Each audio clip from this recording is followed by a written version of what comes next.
Hey, good afternoon. Welcome to Tammy's Table. I am Tammy Gaines, and I am so happy that you're here today. For those who are new to the podcast, Tammy's Table is like that feeling that you have when you go to your mom's kitchen or to an auntie's kitchen, and people are sitting around and there's music playing and they're cooking and chatting and solving the problems of the world, mostly their own. That is what I wanted to capture on Tammy's Table. So welcome, pull up a chair, grab a seat. We're not going to grub today. We grubbed last week, but we're going to grub soon. But listen, I'm super excited. We're all about talking about building resilience. I think particularly in the world that we live in today, you got to learn how to bounce back and bounce back stronger. Despite what you're facing, and you're going to always face something. And as we look at the news and we look at the world that we live in, man, oh man, we'd be such a better place if people were more resilient, emotionally resilient in their relationships. So I am inviting you to take this journey with us to resilience. And I want to encourage everybody, if you're listening on Facebook or if you are on YouTube, you could type your comments in the chat and we'll see it and respond to it. So with that, I want to introduce my very special guest. She is amazing. And we laugh because I had to fly halfway around the world to India to meet my sister who lived in California. But I want to welcome Jen Saunders to the show. You there, JJ? I am here. One Awesome. second. Welcome. We're trying to figure out. There we go. Oh my gosh, Brian, thank you. Yes, I am here, and I'm so happy that I traveled halfway across the world to meet my sister, Tammy Gaines. It's been such a pleasure. Oh man, absolutely. You inspired me for a couple of reasons, and I want to drill down into a few. First of all, so we met in India. We were speaking in front of whatever it was, 750,000 people. And we were working on our speeches, and somehow you realized that what you were being told to say was not in alignment with who you were. And I think that's so important. So can you talk about that journey, about, that journey from speaking your true self, which I think a lot of people just don't do? Yeah, for sure. So in India, we'll just get right to the just get right to it. Facts of it. So I'm part of the LGBTQ community, and when I saw this come speak in India, I was drawn because it's what I do. It's what I was born for. Not necessarily speak in India, but just that opportunity and to travel and to enlighten and inspire and help people transform their lives. That's what I was born to do. And, the road to get there hasn't always been an easy one. And I believe the listener can identify with that. And it takes a lot of rebellious acts to do that. So when I was interviewing, I guess would be the right process, trying to decide whether or not to go to India or if it was a good fit for me. I know that one thing they really wanted me to speak on, which actually was bothersome to me, was about being gay. And I was like, I don't really want to go, like, I'm so much more than that. That's just like a little sliver of my life. Right. And so for me, it was like finding a way to talk about, we also were asked to speak about our brands. We were there to promote our brands and what we do and how we show up in the world that way. And so Jen, I gotta interrupt and tell you something like Yeah, funny. tell me. So we were in the Bahamas at like the pre-training, Yeah, I me and talked to Melissa that Melissa day. and Brandon, yeah. And I guess Melissa talked to you during one of the breaks, and then they came back. They were like, "Hey, I think we're gonna have our first gay speaker." Yeah, that see I that was kind of like, makes me "What?" angry I was like, "What? because Am I your first black speaker? Do you have your right? first Asian speaker? Like, are we labeling everybody?" Yeah, that was a little frustrating when I found that out. Just because that's such a personal and deep process for a person to go through, and especially I come from a high demand religion, and putting all of those things together and trying to find a way to live an authentic life and how to present that in a fashion that helps to educate people and inform them and without I don't want to say without offending too many, but to be able to present the real me Hmm. in India and what I'm doing. Yeah, I was muddled. That was muddled's a good word. I was just muddled. You were muddled. Yeah, it was interesting, and I saw that confusion and the Well, and so many disconnect. voices, everyone giving their input on what it should be or what, like, that part was confusing as well. Well, that's the point where, like, we had no relationship. I like knew you from being in the group, but I pulled you, and I was like, "What do you want to say?" Yeah. A very simple question, but it's a really hard question. Like, I was Well, just like, what do you really want to say?" and we had 3 minutes. We had 3 minutes to say it. And I love that you said that. Like, I hear you. Like, I hear what you're saying, and I have a pretty good feel on you. And can I? I love you're like, can I just take your words and Are you open to yeah, some feedback? yeah, yeah. Let me help you pull out of you what it is you're trying to say. But you know what I always say? I think it's really hard to see the picture when you're in the frame. I agreed. So it was very easy for me to see that what you wanted to say wasn't coming out, and you felt like you were not being authentic. So yeah, that's why I was like, give me what you wrote. Let me take a look. I'm a third party, Right? Not right? emotionally attached to it. No, I have no dog in this fight. Like, let me just see what you want to say, and let's figure out how you can say it in a way that's compelling and, more importantly, in alignment with who you are, which is who you are. Yeah, I appreciate that you know that about me, that how I show up in one place is how I show up in every place.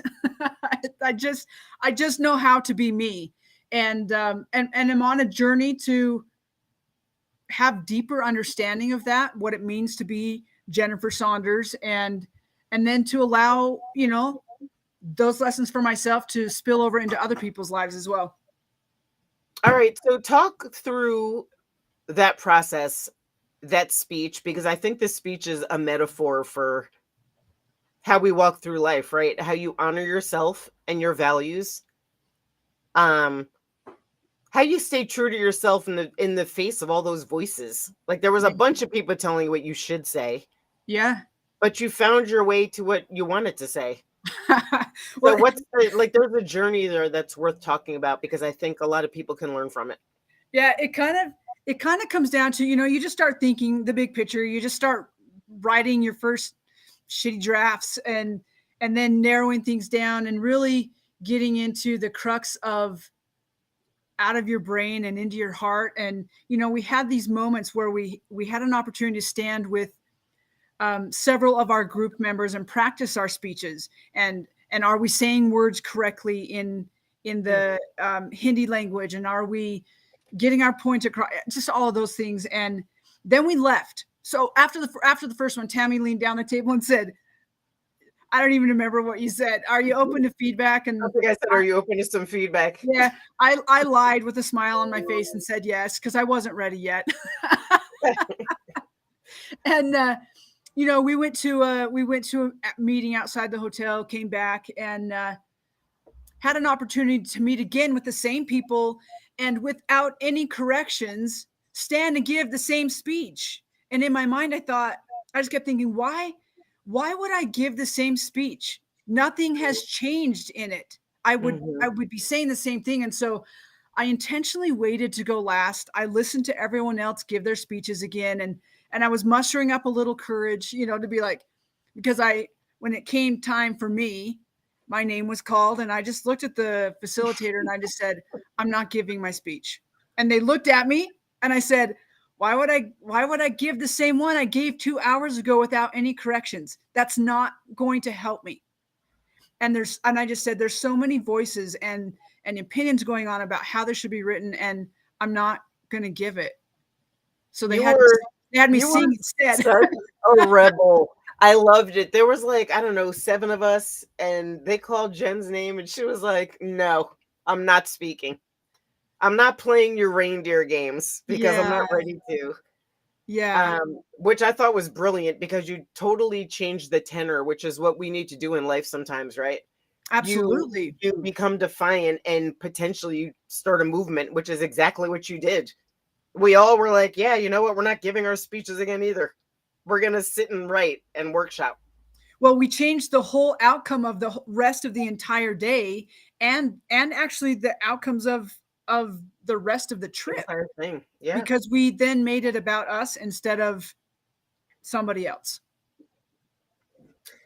So were you scared when you were working on like the new, so we could be transparent. So I said to Jen, like, I think you should go have dinner and give me your speech. Yeah. Because I'm not you, and I think I know what you're trying to say, so let me take a shot at it. Yeah. How did that feel? That was, man, it's kind of like handing your baby over to a babysitter for the first time.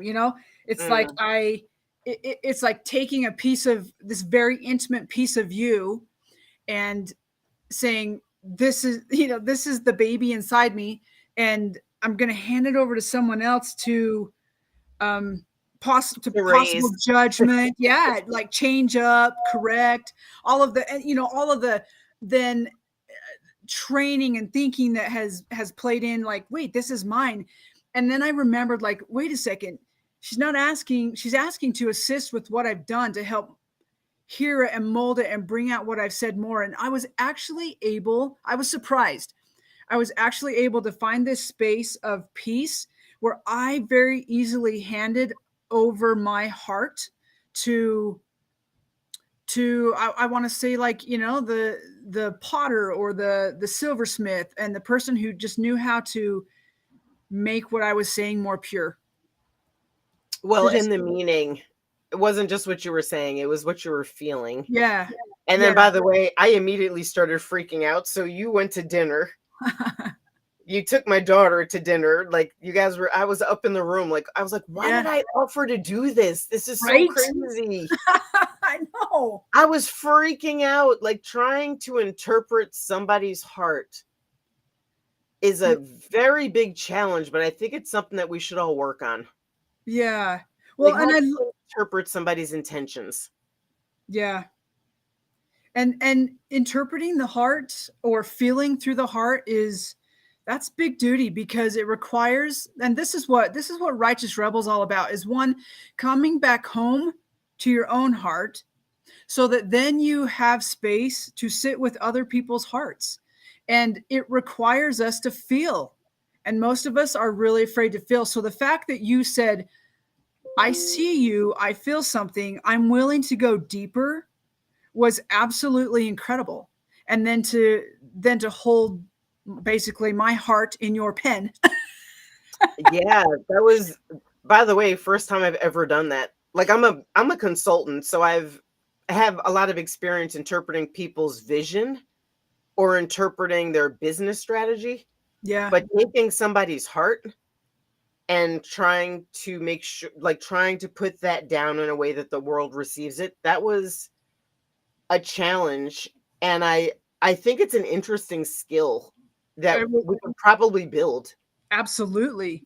Like, you can actually build that muscle. It's like empathy, but at a whole nother level of empathy. I was gonna say, it's empathy on crack.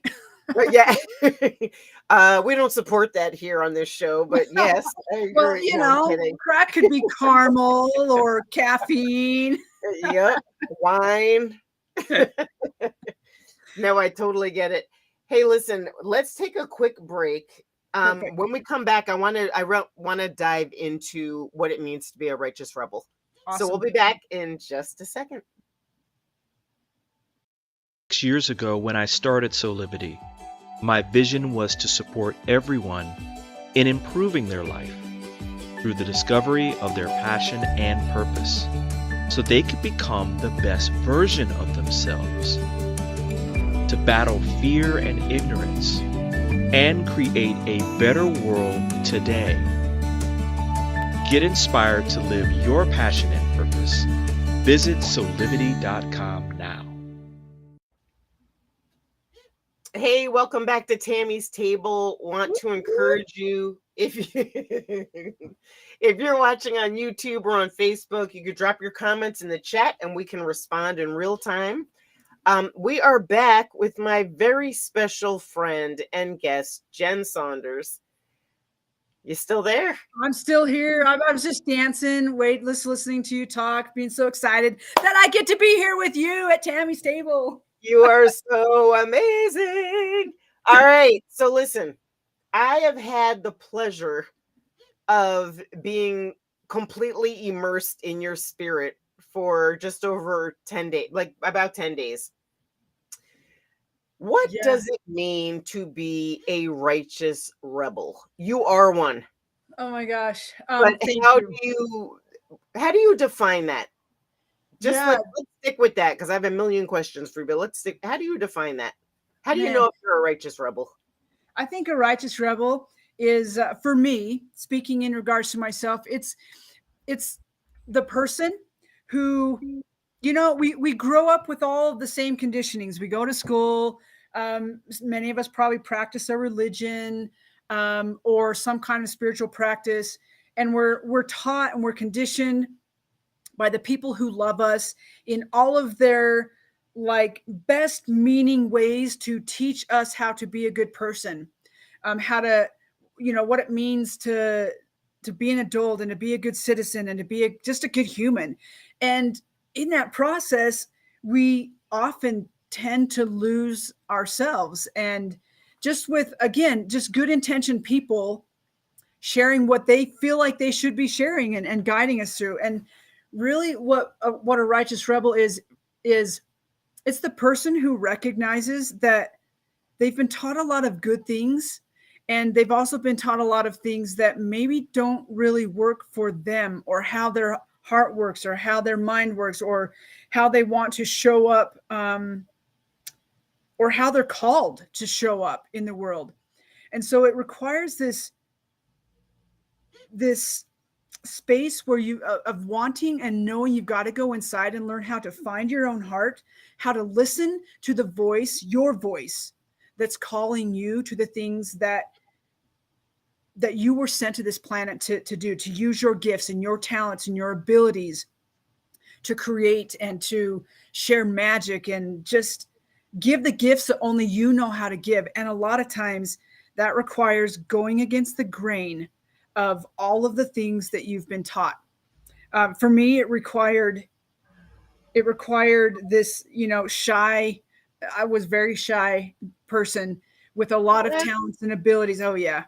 To learn how to stand up and use my voice, and to use it in a way that was nourishing for myself and nourishing for the people who I associate with. My goal is to always leave people better than I found them. And it's what I love about this concept of Tammy's Table is we take what we learn and we share it, and we help improve one life at a time. And by so doing, we help improve the world. And so being a righteous rebel is this, it's not a in your face. It's not a, I'm going to show you, or I'm just, we think of a rebel and we think that they're out causing trouble, and it's not about that. Although people may look at it as causing trouble, it's us learning how to come home to ourselves, how to really live alive, how to face down our fears, and to just keep taking the steps until we recognize, like, oh, there I am. And to speak from that place instead of all the fears that have been placed upon us. Okay, that's so deep. That was a mic drop. But let's sit at the table together. Let's do Let's it. say we're at the table, right? We're at the table. There's some elders there. There's some young people there. Different races, mostly women, I would say, in the kitchen, cooking, music's playing, and I say, Jen, give me a couple of core values that a righteous rebel will hold. Mm. The first one that comes to mind is trust. And it's first, trust yourself. The person you can trust the most is yourself. This is a concept I taught my kids from really little, and it's something that I wasn't taught. I had to learn it. Is from the time they were tiny, I would say to them, you are allowed to trust yourself. Only you know what's best for yourself. I can teach you, and I will teach you from my experience, but you have to know how to trust yourself even more than you trust me. Mm, I think that's something that we're just not taught. And so yeah. when we're faced with these opportunities to trust ourselves, especially in the big decisions, instead of going out and asking your friends or asking your spiritual leader, which I'm not saying that's important as well. Those sounding boards are important, but it's knowing that you can trust yourself to follow your own heart and your own spirit and the things that it's calling you to do above That's anybody else. that's so great. I took Bria to go look at colleges Oh, a wow. couple of weeks ago. Yeah, that's crazy. She's going to be 17 tomorrow.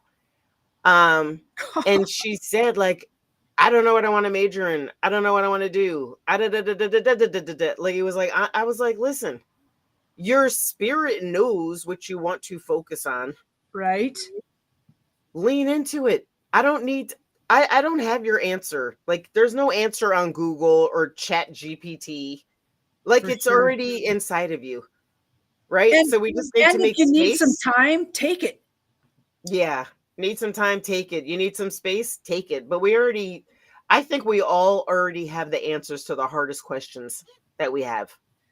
I think we do too. It's a matter of, I'm in a situation right now where um I'm getting the opportunity to practice what I preach and be super honest with myself and decisions that I've made and why I'm in some situations that I'm in. And I think it's more of we don't want to hear the answer because it might cause some pain and it might cause some waves. But Mm-hmm. we have to trust ourselves. We have to trust our hearts. Absolutely. So listen, I want to talk about, well, let me put you back on the spot. We're still at the table. Give me one Okay. more lesson that you're going to share with like the group at the table. Man, One more value, one more something. I was thinking through this. Confidence, Marikai, but I think it lands on grace. I Ooh, think it that's a lands good on one. grace. And that's, giving yourself just a little more space to feel and to love on yourself and to recognize that you're doing the absolute best that you know how to do in any given moment. And how do I know that? Because if you could do better, you would be doing better, and I don't even like the word better, you would be doing different. Mm-hmm. And this concept of when we can allow ourselves that added measure of grace, life changes because we allow other people that added measure of grace and to recognize that they're doing the best they know how to do. That makes me emotional. They're doing the Yeah. best they know how to do in that particular moment.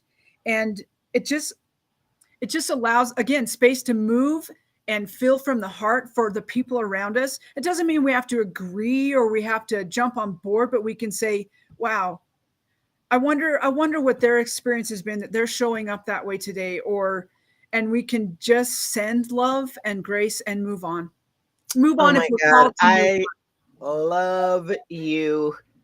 My I don't know what you call her, my outlaw, my former mother-in-law. Yeah, sure.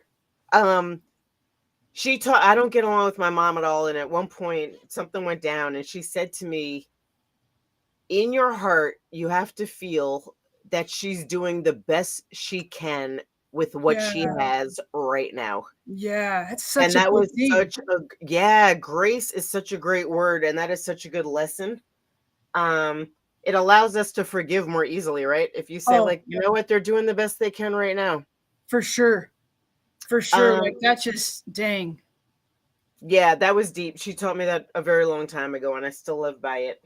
I just So, when I learned to do that, I can honestly tell you that my life changed and my world changed, my worldview changed, and you know what? I don't get it perfect because I wear skin. I get the opportunity to be human just like everybody else, but I know it, and when I practice it or I pull that tool out and hone it more, like things change. Life becomes sweeter.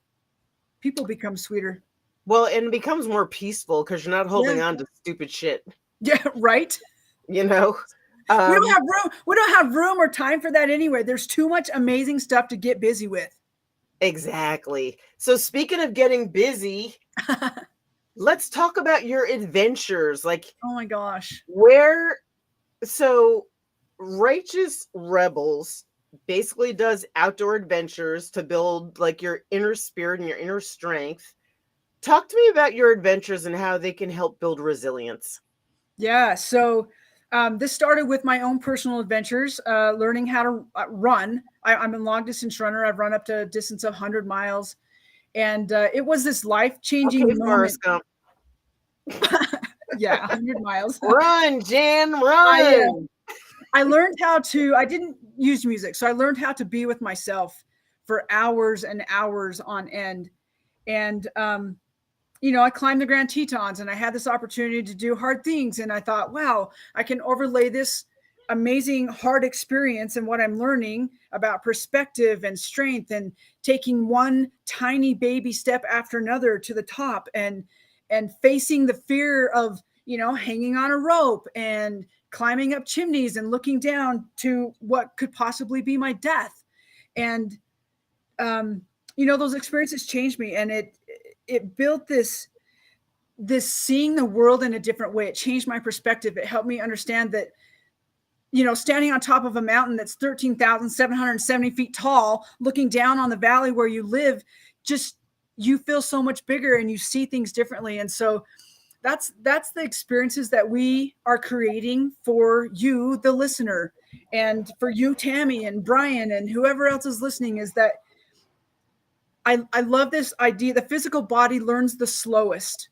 Our mental, emotional, spiritual bodies all learn pretty quickly. It's our physical bodies that learn slowly. And so I love this concept of taking experience. I love experiential learning, and I love the nature learning. It's so beautiful and perfect and natural, and putting them together so that when we're out doing an experience, so the two we've put together, one will include some horseback riding, river rafting. It'll do, we're going to do hot pulls on the river and pictographs and put you in places that feel a little bit scary so that you can learn to face that fear and recognize that it's not going to kill you, but it gives you an opportunity to have a conversation with it and hear what it's trying to teach you, because it's trying to teach you something. And then how to keep taking those baby steps all the way through the experience, getting behind the guardians of the mind that are saying, you can't do this, I'm here to keep you safe, and to recognize that, no, I'm far bigger and far greater and stronger than any of this that I'm experiencing. And so that when you walk away and you step back into your, I'm air quoting, real life, you recognize that you just came from your real life, and that anything that shows up in your everyday living, you already know how to master because you did the hard thing in a physical, experiential kind of way. Oh my God, Jen, I love you so much. Oh, our second That's one so is deep. a six-day river trip, like rafting, where we're going to teach you all kinds of things about what I just said and leadership as well. Yeah, I love these trips. So Jen has a trip from June 7th to June 11th in Idaho, which is Yep. the horseback riding and rafting Yeah, trip. we're calling that travel to greatness, giving you different opportunities and ways to travel inside of your greatness to expand your comfort zones. All right. And then August 14th through the 19th is totally on the river. Totally right? on the river. You'll spend one night in the lodge, and then the rest of the time is on the river. for All like right. Well, 100 miles. I'm pretty sure I'm just going to come to your house and stay with you and not do all of this. No, I'm only kidding. I love the concept. I think it is tremendous. Thank I you. am somebody that has done adventure, I think accidental adventures that have helped me like find my Right? resilience and find my strength. But It Jen, happens. I challenged you, which I'm going to put another challenge out there. I want to do an adventure on the air with our listeners Yes. to show them what the experience could be. Yes. I Are you down? I'm looking forward to that, and I'm totally down. Totally All down. right. All right, cool. So Jen is going to be teaching. So in addition to Tammy's Table, you can go to tammygains.com, and we are launching a virtual university that is all about building resilience. And Jen's going to be one of our trainers. Whoop, whoop. So I am super excited to use virtual reality to bring this all to pass. Listen, girl, thank you so much for Oh, your thank wisdom and for you. sharing yourself with us. This has been a pleasure, and I look forward to it again. Yeah, absolutely. I'm going to suck you right back in. Listen, we are live every Monday at 12 o'clock lunchtime, Tammy's Table, Gab, Grub, and Growth. Whoop. We look forward to hearing you back again next week. Thank you. Take care.